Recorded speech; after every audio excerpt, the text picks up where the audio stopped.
Hãy để mỗi lần tắm là một lần chăm sóc cho làn da của bạn với sữa tắm cá ngựa Our Turmeric Perfume Shower Gel, một sản phẩm từ nước Đức, được chiết xuất từ các loài hoa thiên nhiên, nhiều loại vitamin và protein.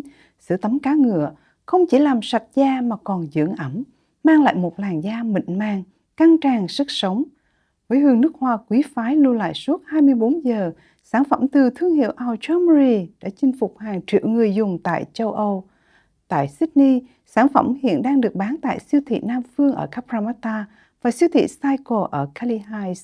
Để làm đại lý phân phối, xin liên lạc đài VTA qua số 0452 067 535.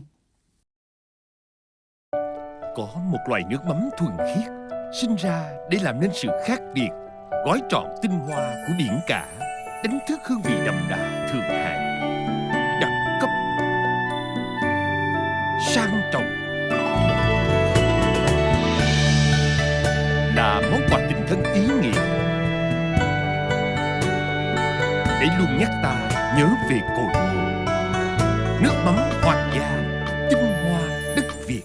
Nước mắm Hoàng gia hiện nay đã có mặt tại tất cả các tiểu bang trên toàn quốc Úc Châu với 3 kích cỡ khác nhau, bao gồm 250ml, 500ml và 750ml.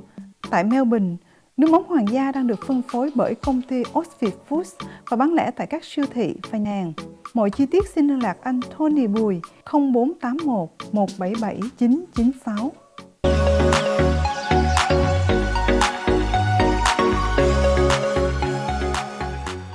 Ladies and gentlemen, welcome to the Sunday show of Viet TV Australia, and coming to the show with us today is Dr. Amy Leung from 15 Dental in Candy Vale. Hello, Dr. Amy Leung. How are you?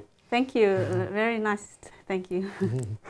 Right. I remember last time we mentioned a bit about the safety or the hygiene of dental practice, right? Yes. Really, I'm still concerned. Why? Just checking up some basic sign, like you said, the smell, or the back of the place, like toilet, and then it doesn't guarantee that the dentist is safe, really safe. It wasn't meant to scare you. It was just to let you have some food for thoughts about how to select the dentist, because, like, you can't really tell, but you just have to go off some small signs, Yeah, they have something like checklist or rating. I wish there was. Unfortunately, there isn't. So, yes, you can go off the recommendations from your friends, but how do your friends actually know how clean they are? Yeah. They're just recommending on how they feel when they come there, but a lot of it behind the scene is just blind trust that your dentist is doing the right thing. But like I said, I gave you some signs of what possibly you could look for. All right. All right. Thank you. And some people also share with me that they, of course, they want to maintain a regular checkup. They want to maintain 3 months or 6 months visit. But others saying that like it's costing them too much to visit the dentist, especially in the condition that they don't receive any support from government, and also because recently the RBA, the Reserve Bank of Australia, lift up the cash rate, so which caused a lot of financial distress to families. So maybe some people try to cut dentist visit to get lesser and lesser. Yes, I am aware of that, and we've seen it all. Like we get people calling up cancelling all the time. They say that they can't afford to keep their health fund anymore because when they had their health fund, they get 6 monthly checkups, so they didn't have to pay as long as they pay their health fund. But now that they let their health fund go, they have to fork out pocket, and they're suddenly aware of the costs. And then some of them say, look, I can't really afford to see you 6 months. I have to come every 2 years? Even though that's not the recommendation, that's too far apart. But what can you do? Like if you are given a choice between like a roof, paying the rent over your head, or like electricity bill or food for your kids, I would understand for them like why they would choose to prioritize that over taking care of their teeth, Yeah. It's hard when we don't actually have any support from the government. I mean, it's like you look at it, what options is there available? So either they fund it themselves. The hospital voucher system that we have is only, it's like allowed for people that's on the Centrelink payment, pensioners or unemployed people. And even then, there's a huge waiting list of up to 5 years. So people cannot wait 5 years to get their teeth fixed. And then you look at the Medicare scheme. That Medicare scheme is only for kids, but certain kids. Not all kids are available. But what about the majority of the other people? There is actually nothing. There's no government funding. There's no Medicare. So then people actually resort to desperate measures. And you can see it like recently, like there's a case that come to light about people taking their superannuation now. And superannuation is something that is there for you to support you in your old age. You shouldn't really touch it. When you retire. Yeah, so it's not supposed to be for dental care. It's meant to be for true emergencies. Like if you really like in a lot of pain or you have infection, that's what it meant to be. But it's come to a point now where it gets abused. It gets abused a lot. Like people take it out and they use it for the wrong reason. And you look at the way things are now with the cost of living, like you mentioned, the RBA raising the interest rate, the petrol, the food, like, you know, it's just people can't help but do what they do. Yeah, it's not only about, I would say, health concern, but it's also about financial management. Because for me, if you pay like $200 per visit, for me it's still cheap. It's still cheap because you know you only spend this one in 6 months. 6 months means like 182, 83 days. And that $200 for per visit, that means that you pay about $1 a day for your care. Rather than you wait for a year or 2 years, then you end up with big or major problem. Then you pay more, maybe pay thousands of dollars. That's true. We always say a problem that is left over a long time becomes an expensive problem. So it's always best to try to come early. Then we can pick it up. But when you're faced with a problem like that, I almost don't know what to do because our hands are tied. I guess the solution would be for our government to try to look at the problem and do something about it. Because we live in a country that's like, free education, free healthcare, but then people have rotten teeth. They're walking around with massive infections. They're afraid to smile. And I've had patients who can't get a job. They go to the interview and they can't show their teeth, and no one wants to date them. That a personal, I would say, personal hygiene practice that really that affects community. And I would say community health. And back to like the financial problem, I would say please try to manage, because I have a financial background, so I would say that not only about your health, but about your financial management skill. That's true. Right. If you set a certain amount, right, for health, like for all the expenses, then you're feeling okay, and you don't think that's a problem. But if you just say you overspend, if you overspend, then like you said, a lot of people call to cancel that appointment. I think because on that day they don't have money. I think they mean well. Like we tell our patients 6 months in advance. So if I did a checkup today, I would say I will see you in 6 months' time. Maybe like November, I will see you. So they have 6 months then to plan. Then a few weeks before that, maybe 4 weeks before that, we would call them and just remind them, Mrs. Smith, you have an upcoming appointment. Are we still good to be on this day?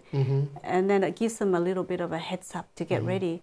But at the end of the day, like that money that was meant to be saved for the dental visit, the tire could have a hole in it. They could drive a nail and suddenly the tires need changing. Like, unfortunately, it's just the way the life is. You know, it's hard Yeah. at the moment. So we do warn them, like, you know, in November you're going to be seeing me, and this is you're going to be paying 150 to 200. Please have it ready. But still, come the time, it's still a bit shock for them. Yeah. All right. And do you have any like support, for example, like payment plan for patient, or anywhere they can borrow money, or anywhere they can? Yes. So what happened is my partner is a financial broker. Yep. So I went to him with the problem because I was stuck with the problem that now what do? If I touch super, the result is too drastic. You know, I don't want to touch super. Yeah. But what else can I do? These people are in need of dental care. Yeah. So when I went to my partner and I said, there's a problem there. So Darren got together with his friend and they started a company.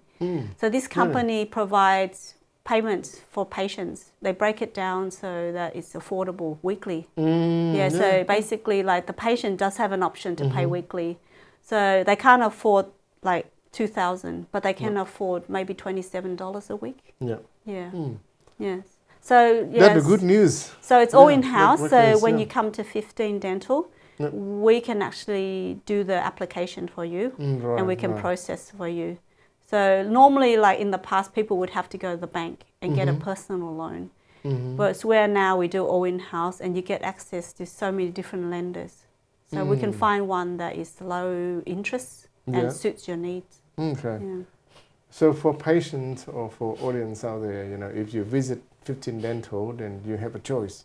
And don't worry too much about your financial situation or your financial position, but talk with Amy or talk with the people in the house to find out what the option suits you best, you know, in terms of payment. Yes. So, you know, you always have options there. Yeah, so we have also helped patients like to get their teeth fixed, but we also ask them, what other things do you want to look at? You know, often we would finance their car or consolidate their car loans, or even people who want to have plastic surgery. We can roll it all in together. Right. And for those, you know, who scared paying too much, then you can talk with Amy, right, to find out what option suits you best, and then what the best choice for your payment plan. Yes. And I just heard you mention about superannuation.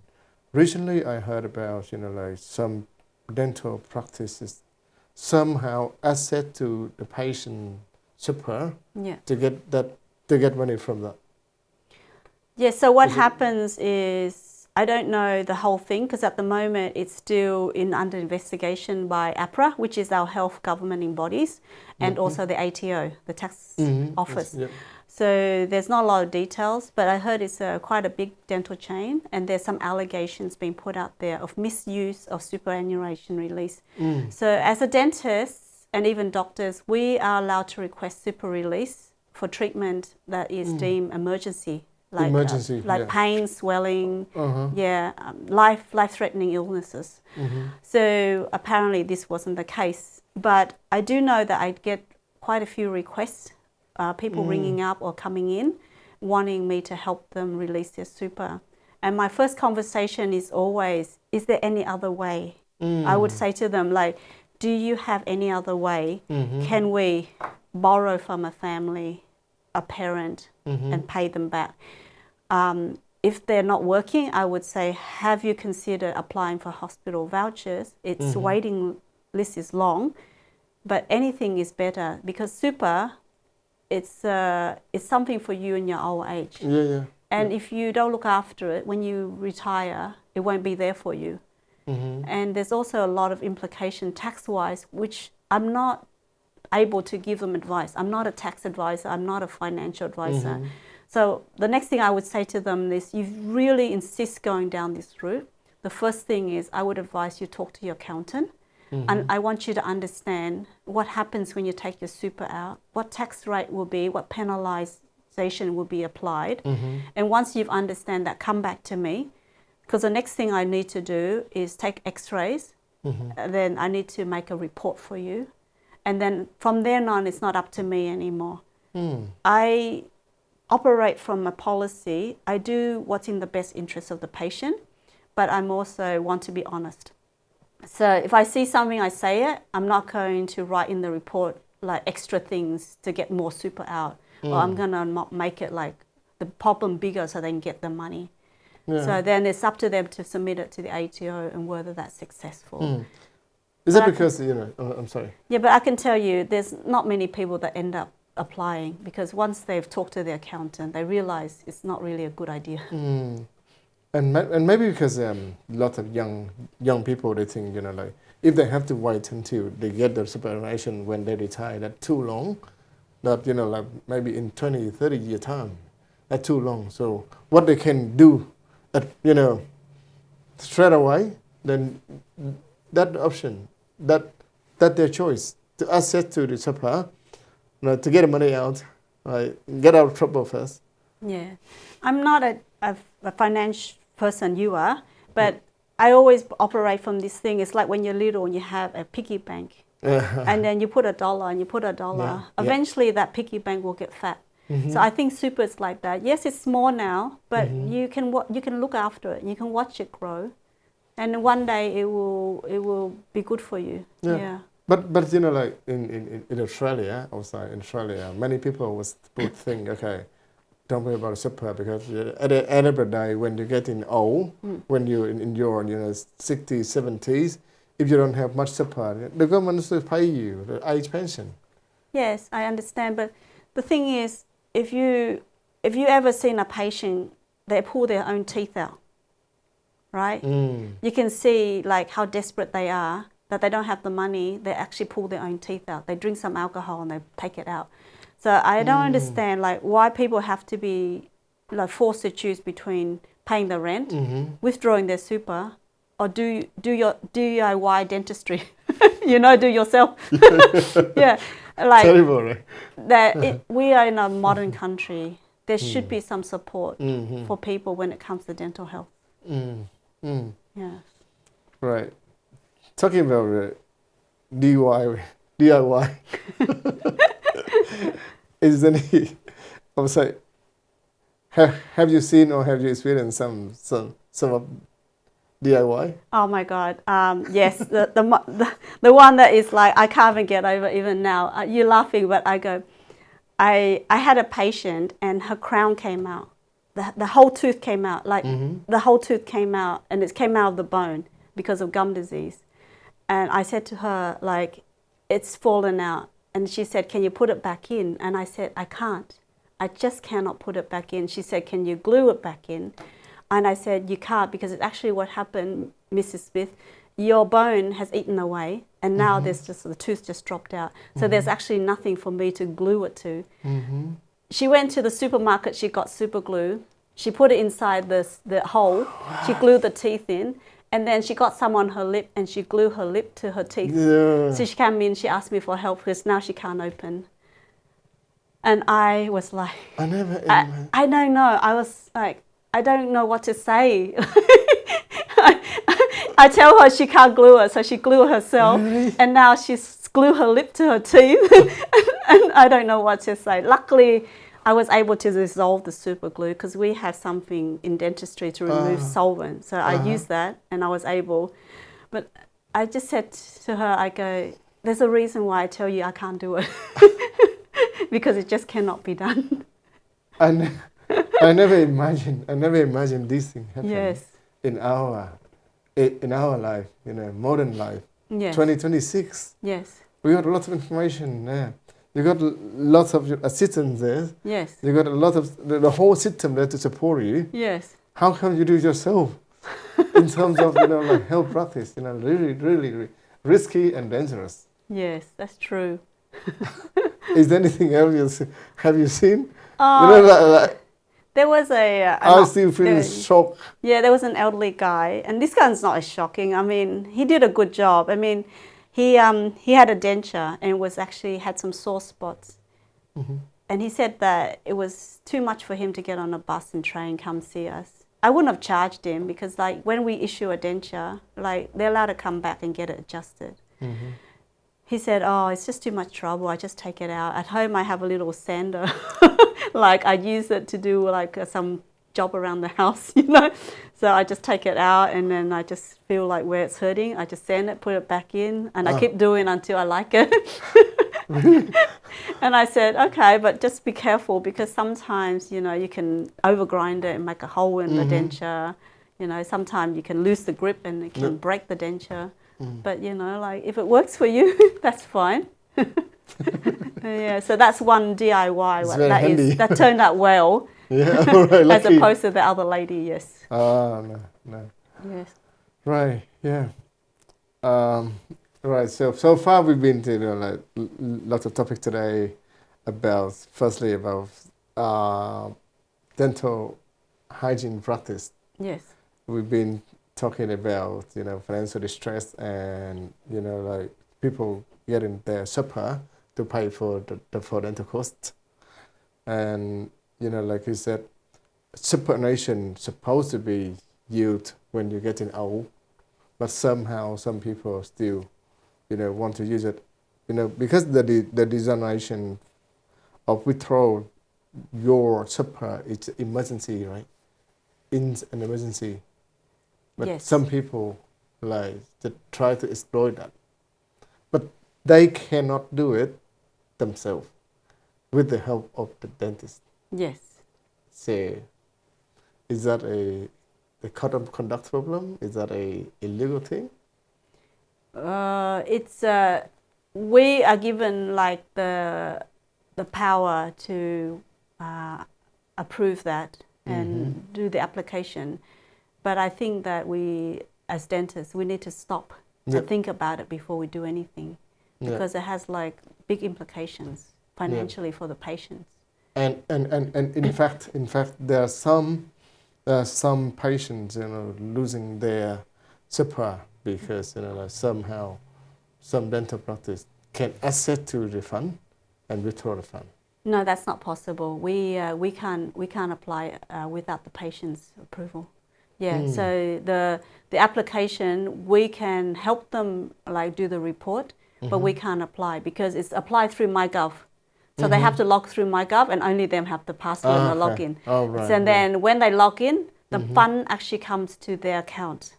Yeah, so that's a false information that we can actually access their super. Okay, lucky. Yeah. All right. And we also been talking about, you know, DIY, do it your own way.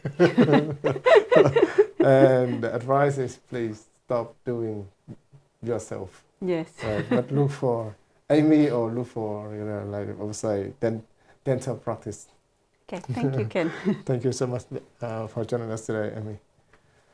Thank you, everyone, and we're going to see you again next week.